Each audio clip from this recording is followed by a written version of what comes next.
আপনি নেইমারকে ভালোবাসেন বা না বাসেন, সমালোচনা করুন বা প্রশংসা, সবকিছুই তখন অর্থহীন হয়ে যাবে যখন সেই একদিন ফুটবল মাঠে শেষবারের মতো হেঁটে যাবেন তিনি।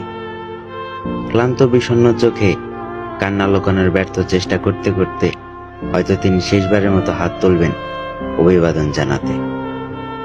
যে পায়ের জাদু একদিন কোটি মানুষের হৃদয় কাঁপিয়েছে, সেই পা ধীরে ধীরে মার ছাড়বে, আর তার সঙ্গে হারিয়ে যাবে এক স্বপ্নের অধ্যায়। মাঠের অপূর্ণতা, চোটের বেদনা, না পাওয়া শিরোপার আক্ষেপ, সবকিছু মিলিয়ে নেইমার যখন শেষবারের মতো জার্সিটা খুলে রাখবেন, তখন তার প্রতি যত অভিমান, যত অভিযোগ ছিল, সব এক নিমিষেই গলে যাবে। আপনি নেইমার ভক্ত হন বা না হন, তবুও তার বিদায় বেলায় আপনার গলা ধরে আসবে, চোখে পানি জমবে, আর এক সময় হয়তো অঝরে কেঁদে ফেলবেন। কেননা ফুটবল শুধু খেলা নয়, এটা আবেগ, আর নেইমার তিনি সেই আবেগের এক অবিচ্ছেদ্য অধ্যায়।